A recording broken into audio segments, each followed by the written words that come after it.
The Man Who Cut Off My Hair by Richard Marsh. My name is Judith Lee, and I am a teacher.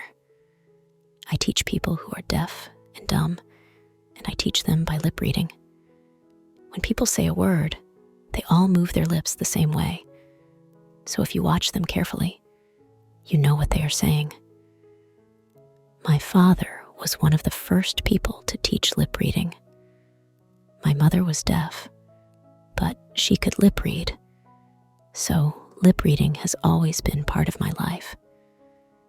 And because I have always been able to do it, I was able to play a part in the adventure I am going to tell you about. I was 13 years old when it happened. My mother and father were visiting another country, and I was staying in a small village in a cottage which we owned. Mrs. Dixon, our servant, was staying there with me. I was returning home by train one day after a visit to some friends. There were two people sitting opposite me, a man and a woman. The woman got out at a station not far from my home. Then a man got in and sat beside the one who was already there. They seemed to know each other. They talked quietly for some minutes, and it was impossible to hear what they said.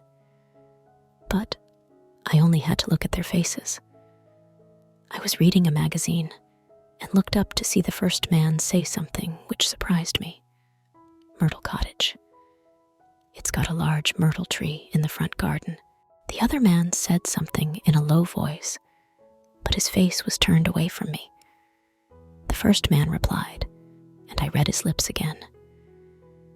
His name is Colgate, and he uses it as a summer cottage.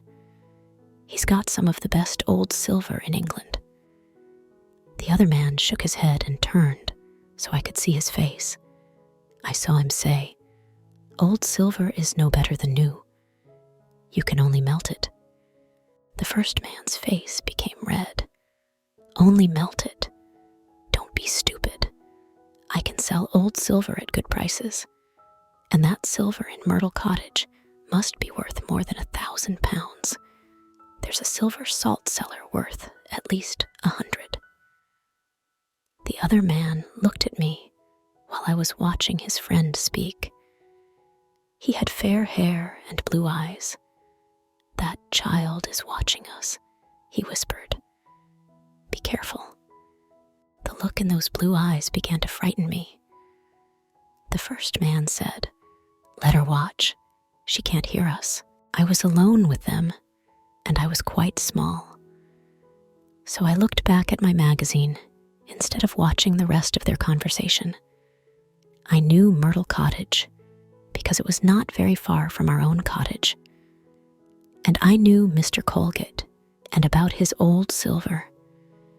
I knew the silver salt cellar the two men spoke about and wondered why they were interested in it. I was very young. I did not think. These two men who speak in whispers may not be honest.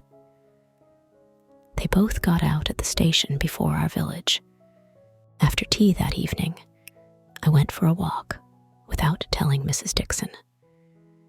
My walk took me past Myrtle Cottage. It was small, and there were no other houses near it. I knew that Mr. Colgate was away, but when I went into the garden, I saw that the front room window was open. I looked inside. What I saw surprised me very much. In the room was the first man from the train. All of Mr. Colgate's silver was on the table in front of him, and he was holding the silver salt cellar. I did not know what to think. What was he doing there? What should I do? I was still trying to decide when a hand went round my throat. "If you make a sound, I'll kill you," said a man's voice in my ear. "Believe me, I will." It was the other man, and he recognized me. "It's the girl from the train," he said.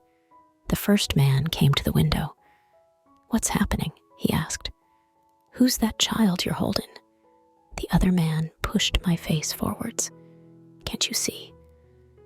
I knew she was listening. She couldn't hear us on the train, said the first man.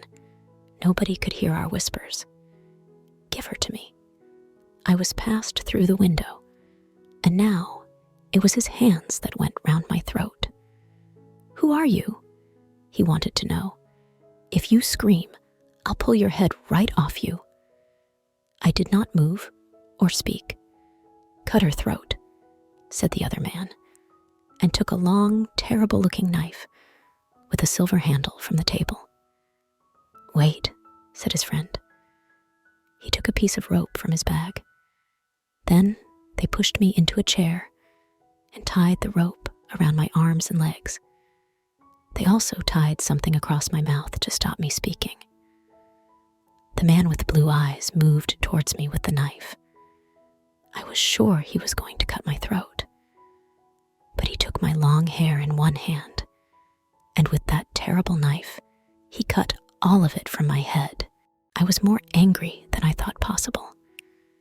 I wanted to take that knife and push it into him. My long hair was more valuable to me than almost anything, not because of my own love of it, but because my mother loved it. It pleased her so much, and she often told me how beautiful it was.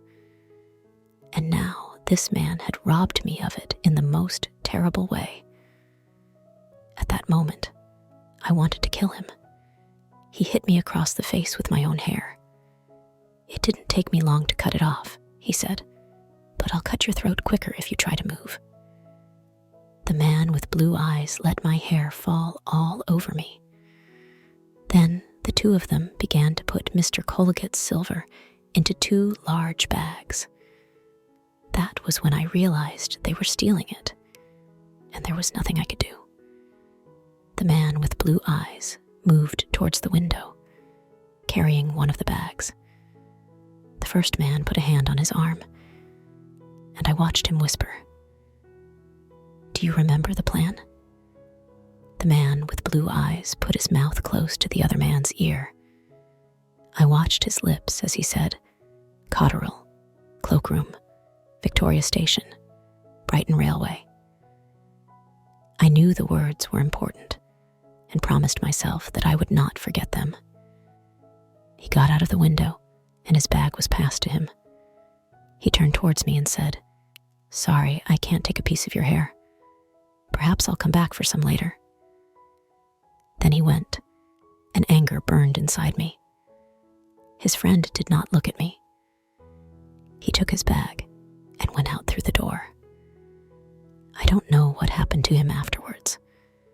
I was left alone all through that night.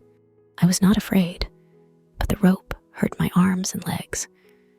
I repeated the words, Cotterell, Cloakroom, Victoria Station, Brighton Railway. I was sure they were important. I did not sleep that night. Day came, and I wondered what Mrs. Dixon was doing. Was she looking for me? I had some friends who lived 3 or 4 miles away. Sometimes I stayed the night with them, without telling anyone at home. Did Mrs. Dixon think I was with them? I do not know what time it was when I heard the sound of feet outside. The day seemed almost over. I watched the open window, and suddenly a face appeared. It was Mr. Colgate. "Judith," he said.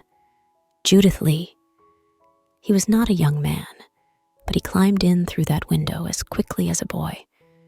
He took a knife from his pocket and cut the rope around my arms and legs. Then he uncovered my mouth, and at last I could speak. "Cotterell, Cloakroom, Victoria Station, Brighton Railway," I said. Then I fell into Mr. Colgate's arms. I knew no more until I woke up in bed with Mrs. Dixon standing beside me.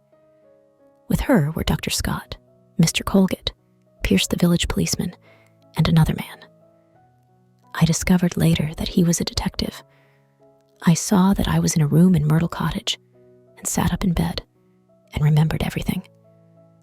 "He cut off my hair with the long knife," I said. My head felt strange. I asked for a mirror, then became angry again when I saw the blue-eyed man's work. Before anyone could stop me, I jumped out of bed. Cotterill, cloakroom, Victoria Station, Brighton Railway. I said, "Where are my clothes?" At first, they thought I was crazy, but then I told them my story. Cotterill, cloakroom, Victoria Station, Brighton Railway, I said again.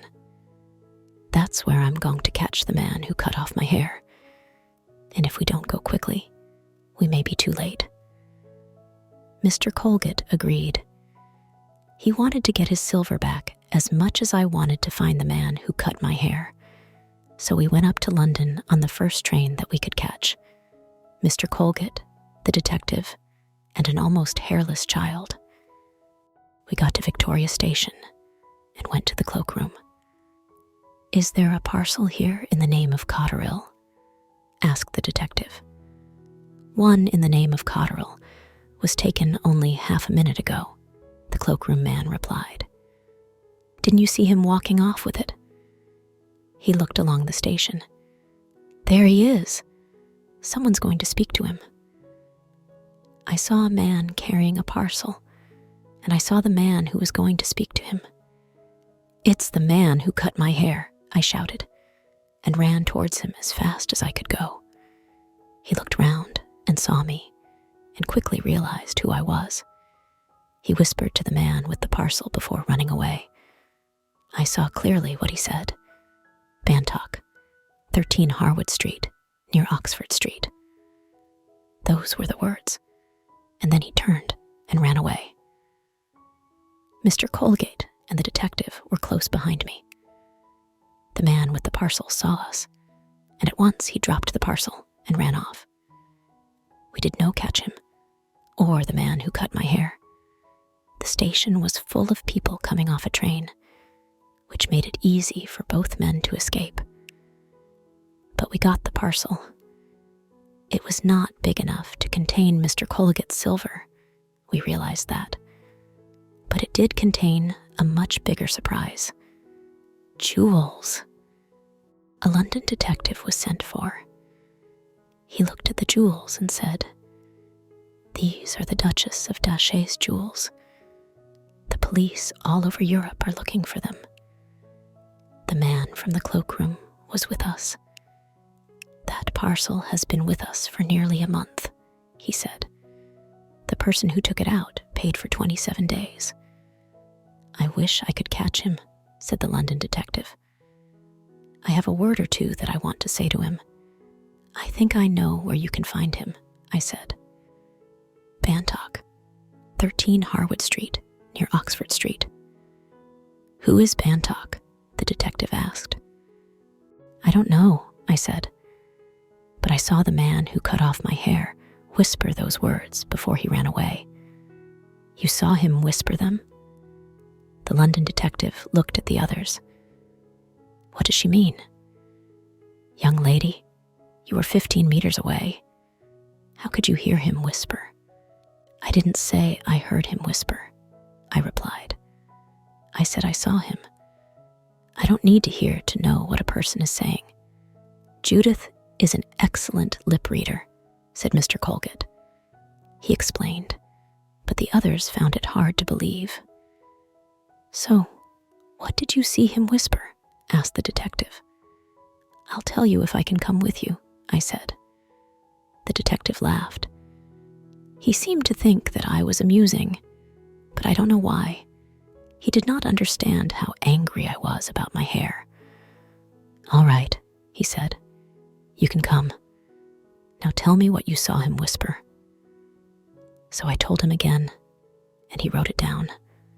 "I know Harwood Street, but I don't know Mr. Bantock," he said. "First, I'll send a message for some help.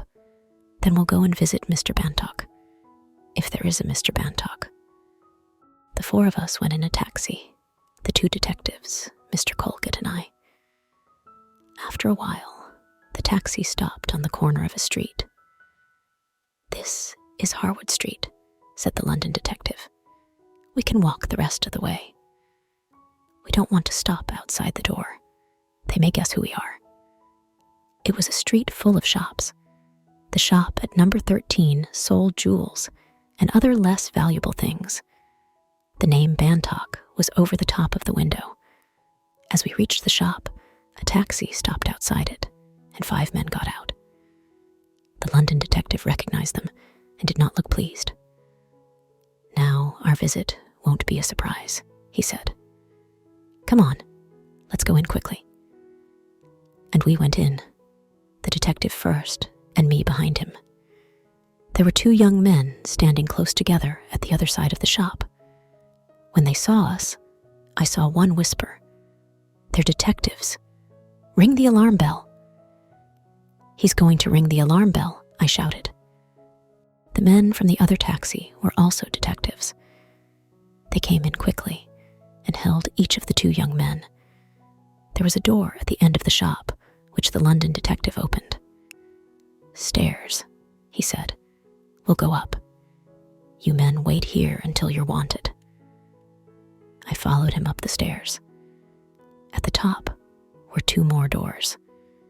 I could hear voices coming from behind one of them. The London detective went towards it. He opened the door and went in, and I was close behind him. There were several men in there, but I was only interested in one. He was standing on the other side of a table. "That's the man who cut off my hair," I cried. He seemed at first like a man who had seen a ghost, but then he said, "I wish I had cut your throat." The police caught all the thieves. They were wanted all over the world for other robberies. Mr. Colgate got his silver back. Mr. Bantock, who owned the shop, was someone who bought and sold stolen jewels. He and all the other men in that room were sent to prison. It took many years for my hair to grow long again, and it never grew as long as before. Each time I looked into a mirror, some of my anger returned. But the man who cut my hair was stupid. Before he cut it, the rope hurt me badly, and I wasn't interested in what he and his friend were doing or saying. But after he cut it, I was very angry indeed, and so I watched every move which they and their lips